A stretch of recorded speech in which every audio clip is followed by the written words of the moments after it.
La santidad de Dios habla de su majestad y de su grandeza. Habla de su pureza y habla de su perfección moral. En Dios no hay mancha ni pecado. En Dios no hay defecto ni maldad.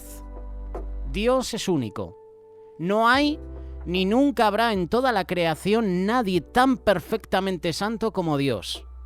Esta es una de las razones por la que Él es el único digno de toda nuestra alabanza y adoración. Primer libro de Samuel, capítulo 2, verso 2. Nadie es santo como el Señor. No hay roca como nuestro Dios. No hay nadie como Él. Estamos en la serie que hemos iniciado la semana pasada, los atributos de Dios. Hemos dado una breve información de cada uno de ellos.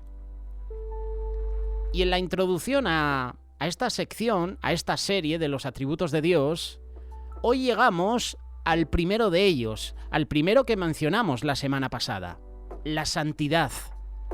También la semana pasada mencionamos algunos versículos que hablan sobre la santidad de Dios.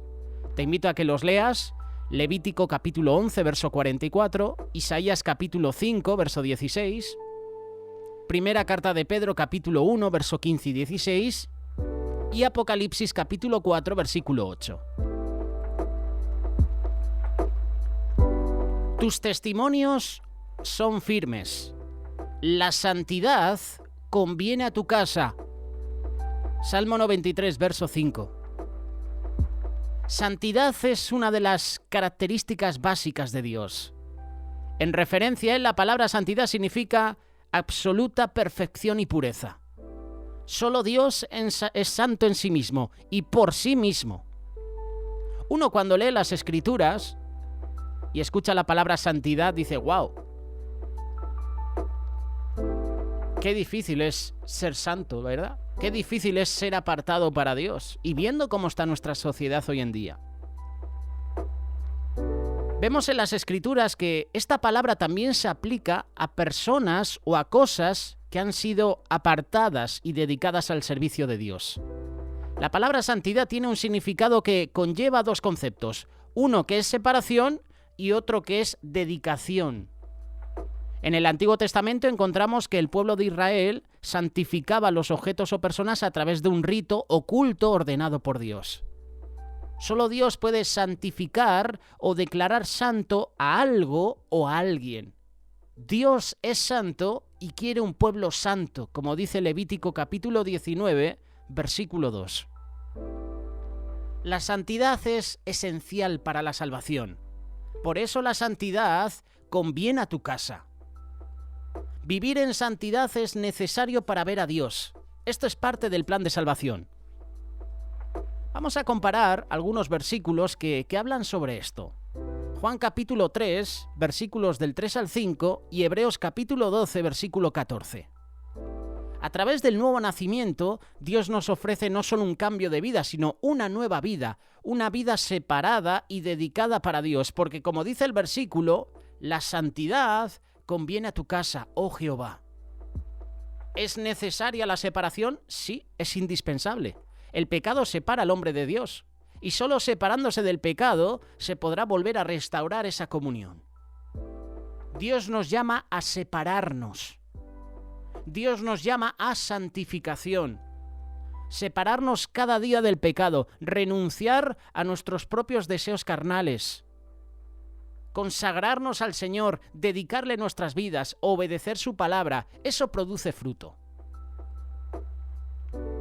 La voluntad de Dios es nuestra santificación, como dice la primera carta de Tesalonicenses, capítulo 4, verso 3, porque la santidad, como hemos leído al principio, conviene a tu casa. La santidad te conviene a ti que nos estás escuchando.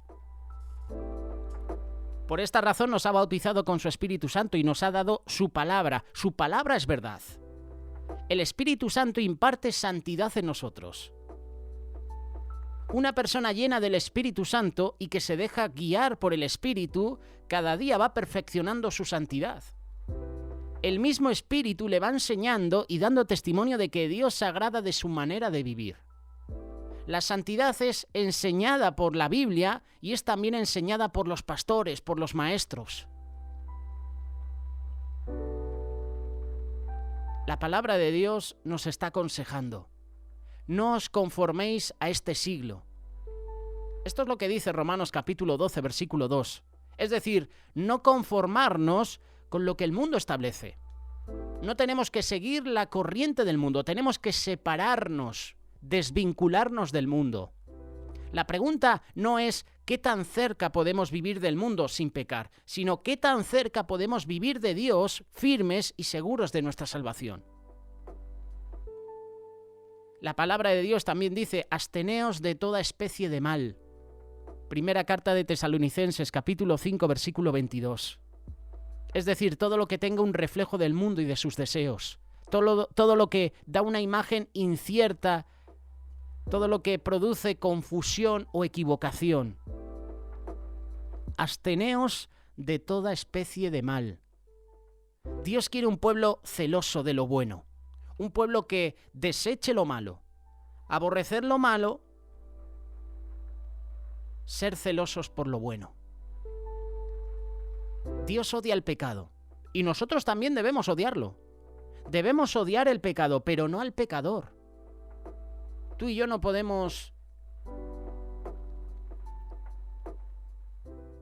echar, tú y yo no podemos maltratar, tú y yo no podemos condenar al pecador. Tú y yo tenemos que condenar el pecado, pero tenemos que amar y restaurar al pecador. Si no lo hacemos, estaremos cometiendo pecado, porque estaremos haciendo acepción de personas. Estaremos, lo creas o no, matando a nuestro prójimo, matando a nuestro hermano. Dios quiere un pueblo celoso de lo bueno, que odie lo malo. Lo que necesitamos para vivir en santidad es a Dios. Tú y yo necesitamos que Dios gobierne nuestra vida, gobierne nuestro hogar, porque la santidad conviene a tu casa. Para obtener victoria en nuestra vida cristiana contra el pecado y vivir en santidad, necesitamos entender estas verdades. En primer lugar, la ley del pecado. Como dice Romanos capítulo 7, verso 20. Pablo nos dice que la ley del pecado que hay en nosotros es mayor que la ley de Moisés y que la ley de nuestra mente. En otras palabras, Pablo está diciendo que ni la ley ni nuestra mente podrán vencer la naturaleza pecaminosa que reside en cada hombre. La ley de pecado también se llama naturaleza pecaminosa. La vieja naturaleza, el viejo hombre, el primer Adán, la carne. Pero hay una ley que es mayor que la ley del pecado y es la ley del Espíritu. Solo por medio de esta ley el hombre puede ser libre de la ley del pecado. Cuando la persona recibe el Espíritu Santo, recibe una nueva naturaleza que no desea pecar, pero que tiene las leyes y los deseos de Dios implantados en ella. Esta es una verdad que tenemos que aprender, la ley del pecado, pero también tenemos que aprender que todo aquel que es nacido de Dios no debe practicar el pecado. Y esto es lo difícil, porque muchos de los que estamos aquí hemos nacido de nuevo, ¿verdad? Hemos aceptado al Señor en nuestra vida, pero qué difícil se hace mantenerse puro. No hay día en que no pequemos. En otras palabras, todo aquel que ha nacido de nuevo no quiere pecar, no le gusta pecar. Por lo tanto, no practica el pecado. Pecar y practicar el pecado son dos cosas distintas. No te olvides de esta verdad. Todo aquel que es nacido de Dios no practica el pecado. Y la última verdad es que todo aquel que ha nacido de nuevo ha muerto al pecado. Nuestro viejo hombre fue crucificado con Cristo a través del arrepentimiento para que ya no sirvamos al pecado. Estamos muertos al pecado, por lo tanto somos libres del pecado. Me gusta el consejo que Pablo nos da en la carta de Romanos capítulo 6, versículo 12 y 13. No reine el pecado en vuestro cuerpo mortal, de modo que lo obedezcáis en sus concupiscencias. Ni tampoco presentéis vuestros miembros al pecado como instrumento de iniquidad, sino presentaos vosotros mismos a Dios como vivos de entre los muertos y vuestros miembros a Dios como instrumentos de justicia. Romanos capítulo 12, versículos 1 y 2, nos da otra perspectiva de lo que es la santidad. Debemos vivir una vida de tal manera que sea aceptable a Dios, y esto es parte de nuestro culto, de nuestra adoración. Vivir en santidad es una manera de alabar y adorar a Dios. Recordemos siempre su palabra cuando dice que la santidad conviene a tu casa, oh Jehová. porque sin santidad nadie verá al Señor. Vivir en santidad no es una vida de esclavitud a reglas o a regulaciones. No se trata solamente de no hacer lo malo, sino de estar dispuestos y estar en alerta a hacer todo lo que le agrada al Señor. El propósito de vivir en santidad es agradar a aquel que nos compró a precio de sangre preciosa y mora en nosotros. El propósito de vivir en santidad es reflejar o proyectar la imagen de aquel que habita en nosotros para que otros sean atraídos a él. Qué bueno que tú y yo también podamos agradar a Dios con lo que hacemos. Necesitamos la fe. Todos los aspectos de nuestra relación con Dios tienen que ver con la fe. Por fe venimos a Él. En fe somos salvos. Por fe vivimos. Así también la fe, si no tiene obras, es muerta en sí misma. Pero alguno dirá, tú tienes fe y yo tengo obras. Muéstrame tu fe sin tus obras y yo te mostraré mi fe por mis obras. La fe nos guía a la obediencia. Y así debe ser también en cuanto a nuestra manera de vivir santamente para Dios. La santidad es resultado de lo que Dios ha hecho y está haciendo en nuestras vidas, por la fe, esa fe que hemos depositado en Él. Vivir en santidad es vivir en obediencia, y la obediencia es la mejor y la más importante demostración de amor que podemos darle a aquel que nos ama. Su palabra nos dice que la santidad conviene a tu casa. Una correcta actitud es el fundamento para desarrollar una vida en santidad. El salmista pidió a Dios, crea en mí, oh Dios, un corazón limpio y renueva en mí un espíritu recto. Vuélveme el gozo de tu salvación y espíritu noble me sustente. Salmo 51, versículo 10. La verdadera santidad comienza en lo interior.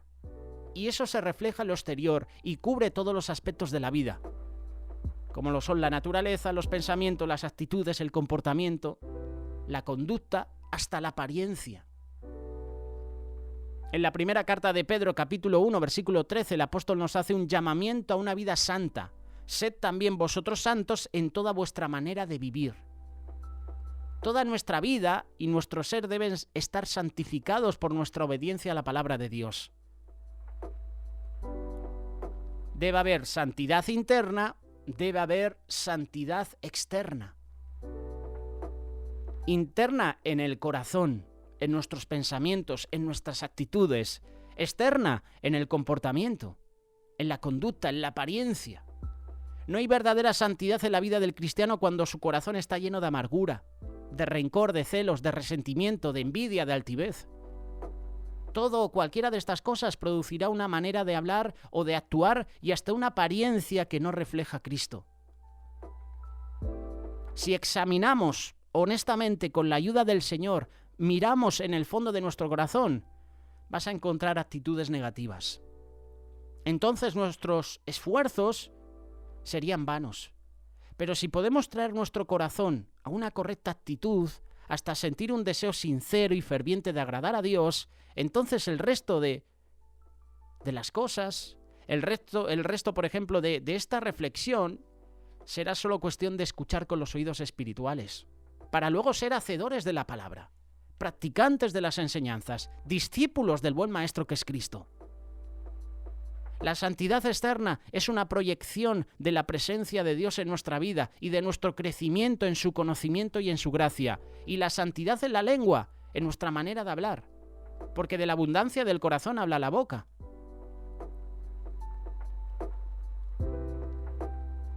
La santidad en nuestros ojos también es importante.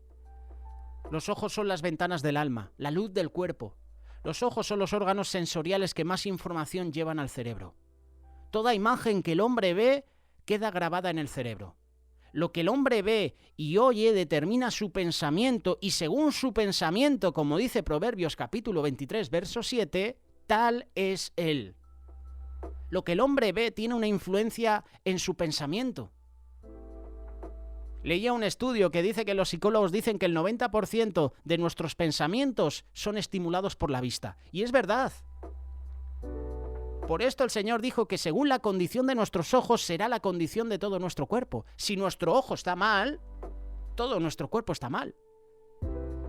Muchas tentaciones se nos presentan a través de los ojos. Ejemplo, Eva vio y codició, tomó y pecó. Estamos hablando de ese fruto. David vio y codició, tomó y pecó. Estamos hablando de David cuando mató a Urías y se acostó con su mujer. La vio que se estaba bañando, la codició, la tomó y pecó. Acán vio, codició, tomó y pecó. Estamos hablando del botín que lo escondió. Lo vio, lo codició, lo tomó y pecó. Satanás sabe que puede alcanzar nuestra mente y nuestra alma fácilmente a través de nuestra vista, a través de los ojos.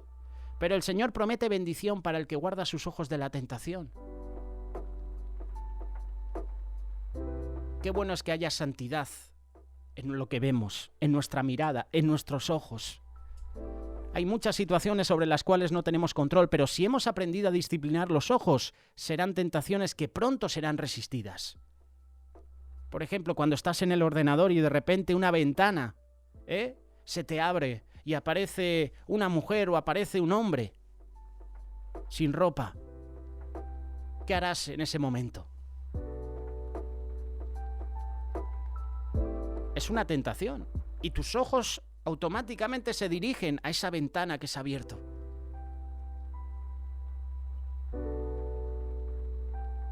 Hay en nuestra sociedad 3 medios sobre los cuales, si tenemos control y debemos perfeccionar mucho, son la literatura, el cine, la televisión.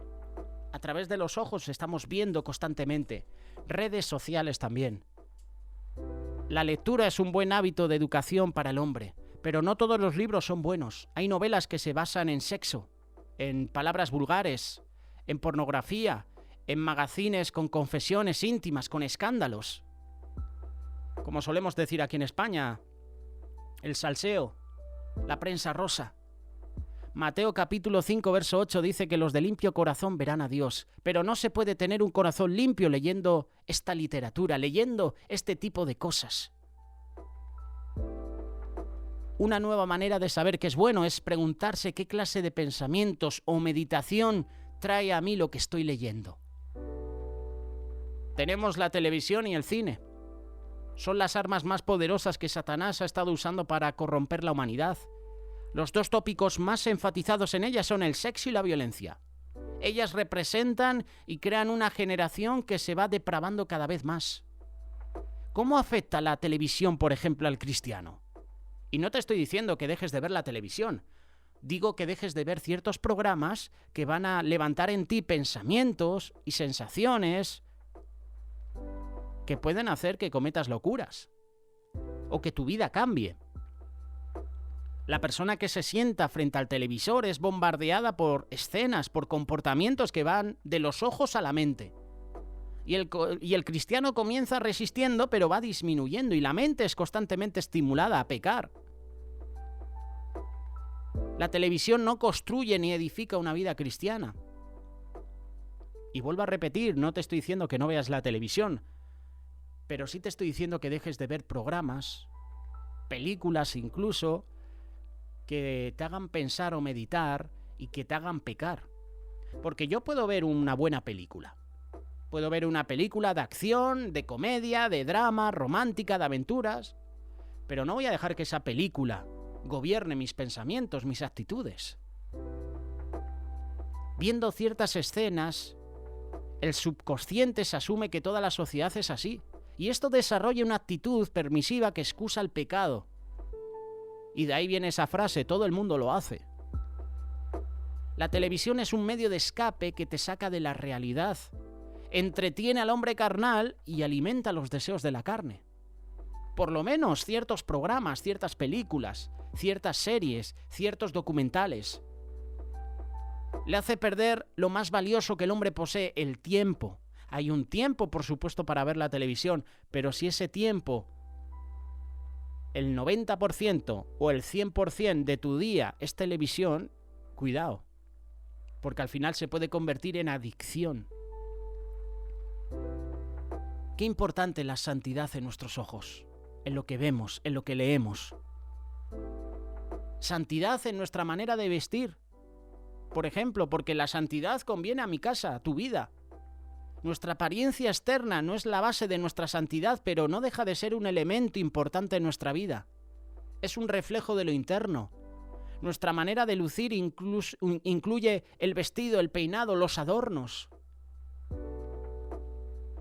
He escuchado que el vestido refleja la moral, el buen sentido. Primera carta de Timoteo, capítulo 2, verso 9 y 10. Asimismo que las mujeres se atavíen de ropa decorosa, con pudor y modestia. El pudor refleja la moral y significa decencia, castidad. Es una virtud que casi no se hay hoy en nuestro mundo. Es un valor que se ha perdido. En otras palabras, el consejo de Pablo a las mujeres en este pasaje es que se vistan con ropa que cubran bien el cuerpo. Hoy en día vas por la calle y hay vestidos, hay vestimentas que tiene la mujer y que tiene el hombre que enseñan todo. Que tengan pudor al vestirse. Una vestimenta descubierta indica la presencia de un espíritu sensual, un deseo de llamar la atención sobre el sexo opuesto y hace invitación al pecado. Vistámonos de una manera tal que no quedemos expuestos a miradas de codicia. Hay personas que miran con codicia cuando vamos vestidos de cierta manera.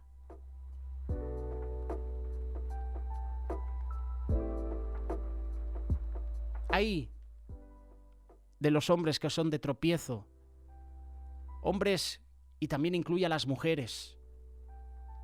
También habla de los que hacen tropezar. La ropa decorosa tiene que ser bien examinada. Fíjate en los cuellos, las mangas, los escotes, el largo del traje, las aberturas de las faldas, los estilos apretados, las telas transparentes. Porque hay personas que son débiles y pueden codiciar a una mujer o a un hombre. La modestia es señal de buen sentido y sabiduría. Por eso que en nuestro vestir, en nuestra apariencia física, seamos santos también. El peinado, por ejemplo, también, o arreglo. La palabra nos recomienda no peinados ostentosos. Primera carta de Timoteo, capítulo 2, verso 9. Primera carta de Pedro, capítulo 3, verso 3. Lo contrario de peinados ostentosos son peinados sencillos. Puedo reflejar santidad a través del peinado. La mujer debe peinarse bien, haciéndose peinados sencillos porque su pelo es su gloria. Dios nos manda dejarnos crecer el cabello porque esto es honroso. Es decir, la mujer que se deja crecer el cabello es honrada. Es honrada por Dios, por los ángeles, por los justos, por los temerosos de Dios, porque por medio de su obediencia se está sometiendo a Dios y a su esposo. Y no quiero traer controversia ahora, porque a lo mejor está escuchando la reflexión una mujer o un hombre que se corta el pelo.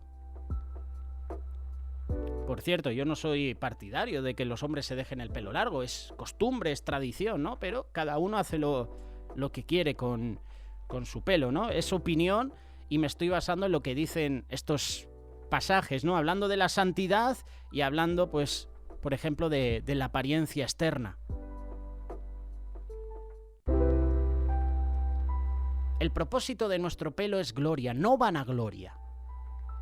No debemos lucirlo con otros propósitos como por ejemplo vanidad, provocar o atraer. El pelo largo, bien recogido, bien arreglado, da gracia y gloria a la mujer. Usted podrá estar bien vestida, pero si no está bien peinada, no da esa misma impresión, ¿verdad? Puedes llevar un buen vestido, puedes ir bien vestida, pero de repente a lo mejor el peinado... ¿Qué ha pasado? También el arreglo de nuestro pelo refleja otras cosas como la actitud, el estado de ánimo.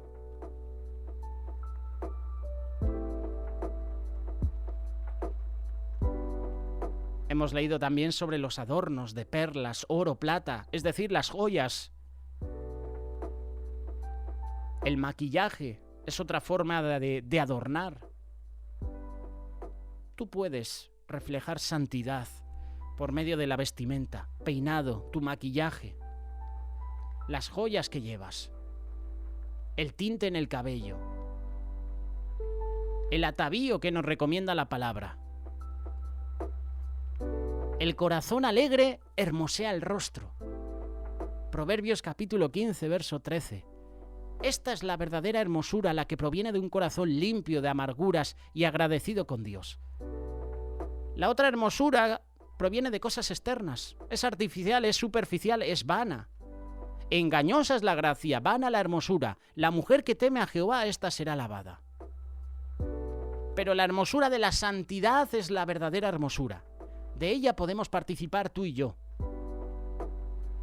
La santidad conviene a tu casa. La santidad nos conviene a nosotros. La santidad tiene que ser el sello distintivo de todo cristiano. Se nos debe identificar, no solo por los frutos. Dice, por sus frutos los conoceréis, sino que nuestro testimonio refleje santidad. En nuestra manera de pensar, de hablar, en nuestro testimonio diario, en nuestra apariencia física, como estamos mencionando, en los sentimientos, en nuestras palabras, en nuestra conducta, que reflejemos santidad. Sed santos, porque yo soy santo, dice la palabra de Dios. Estamos hablando de uno de los atributos del Señor, la santidad. ¿Qué piensas al respecto sobre este tema? ¿En algo me he equivocado? ¿En algo he patinado? Te invito a que me corrijas con amor, porque a lo mejor la última parte que hemos mencionado de los peinados, de los vestidos, pues a lo mejor tú no estás de acuerdo. Pero yo creo que hemos dado claves importantes. Y no estamos diciendo que tú no te puedas vestir de tal manera. El tema es por qué lo haces. ¿A quién quieres agradar? Hay personas que se visten de tal manera y provocan. Hay hermanos, hay hermanas que son codiciosos y con el ojo ven, porque su ojo no es bueno, no es santo, y codician. ¿Qué sale de tu corazón? ¿Qué hay en tu interior? ¿Hay santidad? Uno de los atributos del Señor que hemos mencionado en este día. Sin santidad, nadie verá al Señor.